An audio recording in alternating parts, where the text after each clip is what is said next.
السلام علیکم ورحمۃ اللہ وبرکاتہ۔ الحمد للہ وقفا والصلاة والسلام على اشرف الانبیاء اما بعد عن ابی ہریرہ رضی اللہ تعالی عنہ قال رسول اللہ صلی اللہ علیہ وسلم حق المسلم على المسلم ست اذا لقيته فسلم عليه واذا دعاك فاجبه واذا استنصحك فانصحه وإذا عطس فحمد الله فشمته وإذا مرض فعوده وإذا مات فاتبعه رواه مسلم۔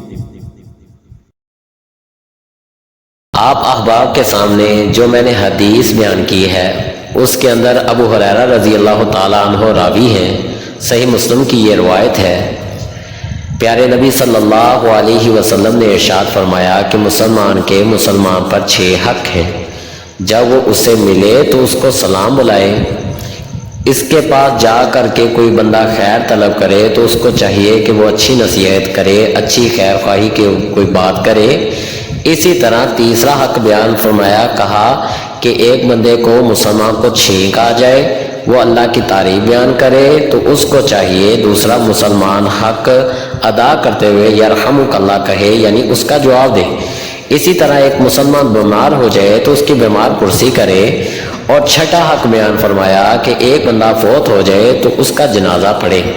اس کو مسلم نے روایت کیا ہے۔ اب اس حدیث کے اندر 6 حقوق بیان کیے گئے ہیں۔ میرے خیال میں آج کل ہم ان حقوق سے پیچھے ہوتے چلے جا رہے ہیں۔ سب سے پہلا حق تو یہ تھا کہ ہمیں چاہیے ہم جب بھی اپنے مسلمان بھائی کو ملتے تو سلام کرتے۔ پیارے نبی صلی اللہ علیہ وسلم نے ارشاد فرمایا کہ جب تم آپس میں محبت نہیں کر لیتے اتنی دیر تک جنت میں داخل نہیں ہو سکتے۔ تو ایک نسخہ بیان فرمایا، کیا فرمایا کہ تم آپس میں افشوا السلام بینکم، آپس میں سلام کو عام کر دو۔ اسی طرح پیارے نبی صلی اللہ علیہ وسلم کو بلکہ اللہ تعالیٰ نے قرآن مجید میں ارشاد فرمایا کہ جو جنتیوں کا ایک دوسرے کو تحفہ ہوگا وہ کیا ہوگا؟ تحیتہم فیہا سلام، وہ جنت میں ایک دوسرے کو تحائف پیش کریں گے، سلامتی والے تحائف پیش کریں گے، یعنی سلام کہیں گے۔ اب اس سے بھی اس بات کی اہمیت کا اندازہ ہو جاتا ہے کہ اسلام کی کتنی اہمیت ہے کہ جنتی ایک دوسرے کو سلام بلائیں گے۔ اسی طرح صحابہ کرام رضوان اللہ اجمعین کا معمول دیکھ لیں کہ مسجد کا ستون آ جاتا یا اس طرح سے دیوار آ جاتی تو دوبارہ سے ملتے تو پھر ایک دوسرے کو سلام بلایا کرتے تھے۔ ایک دفعہ ایک صحابی گزر رہے ہیں، انہوں نے سلام بلایا ہے، آگے سے جواب نہیں آیا تو انہوں نے جا کر کے پیارے نبی صلی اللہ علیہ وسلم سے بات کر دی تو آپ صلی اللہ علیہ وسلم نے صحابی کو بلا لیا۔ یعنی اتنی حد تک صحابہ کرام رضوان اللہ اجمعین جواب نہیں دیا کرتے تھے تو دوسرے صحابی سمجھتے تھے پتہ نہیں یہ میرا بھائی مجھ سے ناراض تو نہیں ہو گیا۔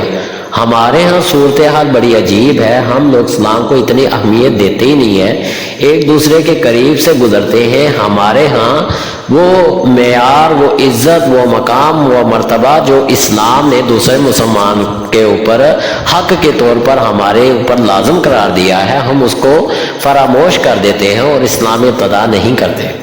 اسی طرح دوسرا حق کیا تھا کہ ایک بندہ مشورہ طلب کرتا ہے تو ہمیں چاہیے تھا ہم اس کو اچھا مشورہ دیتے۔ ویسے بھی قرآن مجید میں کیا ارشاد فرمایا، وَشَاوِرْهُمْ فِي الْأَمْرِ فَإِذَا عَزَمْتَ فَتَوَكَّلْ عَلَى اللَّهِ، وہ آپس میں مشورہ کرتے ہیں۔ جو نیک آدمی ہوتے ہیں وَشَاوِرْهُمْ فِي الْأَمْرِ فَإِذَا عَزَمْتَ فَتَوَكَّلْ عَلَى اللَّهِ، پھر اللہ پر عزم کرتے ہوئے توکل کرتے ہیں، اللہ تعالیٰ ایسے بندوں کی حفاظت فرماتے ہیں۔ تو اگر مشورہ کوئی کر رہا ہے تو دوسرے مسلمان کا یہ حق ہے کہ اس کو اچھا مشورہ دے، اس کی خیر خواہی کرے، یا اگر اس کو نہیں پتا تو اس کو کم از کم یہ کہہ دے کہ بھائی میرے آپ اس طرح کریں کہ جا کر کے استخارہ کی 2 رکعتیں پڑھیں اور اس کے بعد استخارہ کی دعا کریں۔ یہ اللہ تعالیٰ کے ساتھ مشورہ ہے، اور جو بندہ اللہ کے ساتھ مشورہ کر لے اس سے بڑھ کے کوئی خیر خواہی والا مشورہ نہیں ہو سکتا۔ اسی طرح ایک بندے کو 6 چھینک آ گئی ہے وہ کہتا ہے الحمدللہ، یہ تیسرا حق بیان کیا ہے۔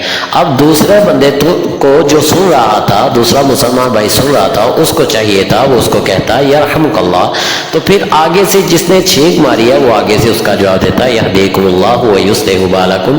یہ بھی مسلمان کا دوسرے مسلمان کے اوپر حق ہے، تو یہ بھی ادا کرنا چاہیے۔ اسی طرح ایک مسلمان بیمار ہو جاتا ہے تو اس کی بیمار پرسی کرنا یہ بھی بہت ضروری ہے۔ ہمارے ہاں صورتحال بہت مختلف ہے، ہم لوگ جن کے ساتھ لیک سلیک ہوتی ہے، سلام دعا ہوتی ہے، ان کی تو بیمار پرسی پہ چلے جاتے ہیں۔ جن کے ساتھ لیک سلیک نہیں ہوتی یا جو ہمارے معیار پر پورا نہیں اتر رہا ہوتا، ہم اس کی طرف جاتے بھی نہیں ہیں۔ تو ایسا نہیں کرنا چاہیے، بلکہ بیمار پرسی چاہے امیر ہے، غریب ہے، گورا ہے، کالا ہے، پیارے نبی صلی اللہ علیہ وسلم تو یہودی کی بیمار پرسی کے لیے چلے جایا کرتے تھے، بلکہ ایک یہودی بچے کی بیمار پرسی کے لیے چلے جایا کرتے تھے، تو اللہ تعالیٰ نے اس یہودی بچے کو اسلام کی توفیق دے دی تھی۔ اسی طرح ایک بندہ کیا ہے فوت ہو جاتا ہے تو دوسرے مسلمان پر یہ حق ہے کہ اس کا جنازہ پڑھے۔ اب جنازہ پڑھے گا تو اس کو ایک قرات کے برابر یعنی اتنا ثواب اس کو ملے گا۔ اسی طرح اگر جا کر کے جنازے کے بعد دفنانے کے بعد دعا وغیرہ مانگتا ہے تو اس کو 2 قرات کا ثواب ملے گا۔ اب اتنے ثواب سے محروم انسان وہی ہو سکتا ہے جس کو اس حدیث کی اہمیت کا پتہ نہیں ہے۔ تو اللہ تعالیٰ سے دعا ہے کہ اللہ تعالیٰ ہمیں اس حدیث کو سمجھنے اور اس پر عمل کرنے کی توفیق عطا فرمائے۔ وما توفیقی الا باللہ۔